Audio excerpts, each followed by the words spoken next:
Booking में हुए घोटाले के बाद चर्चित हुए प्रेमसंस मोटर्स उद्योग प्राइवेट लिमिटेड पर राज्य सरकार मेहरबान है। राज्य सरकार के उद्योग विभाग के अनुसार आने वाले Jharkhand industrial area development authority यानी जियाडा की तरफ से इन्हें इंडस्ट्रियल एरियाज में बड़े बड़े स्पेस दिए गए हैं। राजधानी के तुपुदाना कोपर इंडस्ट्रियल एरिया, काटाटोली के आगे सॉफ्टवेयर टेक्नोलॉजी पार्क के पास और कई जगहों पर जियाडा ने इंडस्ट्रियल प्लॉट प्रेमसंस मोटर्स उद्योग प्राइवेट लिमिटेड को आवंटित किया है।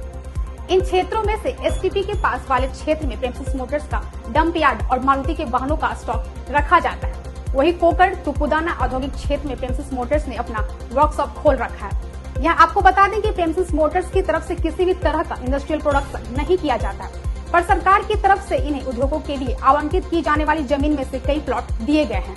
अब आपको बताते हैं कि सरकार का नियम क्या कहता है। झारखंड सरकार के जियाडा के तहत औद्योगिक प्लॉट का आवंटन पहले आओ पहले पाओ के आधार पर इलेक्ट्रॉनिक पोर्टल के माध्यम से किया जाता है। अभी तक की नेटवर्थ प्रस्तावित परियोजना की कुल लागत का कम से कम 30% होने पर ही जमीन दिए जाने का प्रावधान है।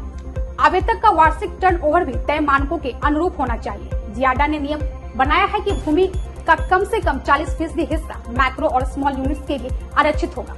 नई भूमि आवंटन नीति के नियमों के तहत आवंटित जमीन या फैक्ट्री को 5 साल से पहले बेचा या ट्रांसफर नहीं किया जा सकता। प्लॉट के लिए आवेदन प्रक्रिया जियाडा की आधिकारिक वेबसाइट या राज्य सरकार के निवेश पोर्टल के माध्यम से ऑनलाइन होती है। आखिर इनमें से कौन कौन से नियम प्रेमसंस मोटर्स के मालिक पुनीत पोद्दार ने पालन किया है, ये जियाडा के अधिकारी ही बता सकते हैं। वैसे इस मामले पर जियाडा के अधिकारियों ने न्यूज फ्रेम से बात करने से इनकार किया है।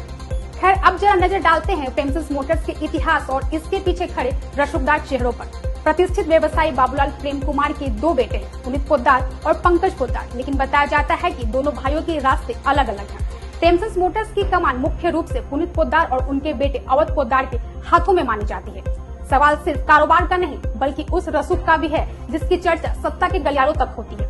आरोप है कि इस प्रभाव के दम पर बड़े बड़े काम आसानी से निकल जाते हैं। सबसे बड़ा सवाल, क्या जियाडा ने नियमों को ताक पर रखकर उन्हें कई जमीनें आवंटित की? और कहानी यही खत्म नहीं होती। हाउसिंग प्रोजेक्ट्स में कथित खामियों की भी न्यूज फ्रेम पड़ताल कर रहा है। दस्तावेज और सबूत सामने आने पर हर परत आपके सामने रखी जाए, क्योंकि न्यूज फ्रेम सच से समझौता नहीं करता है।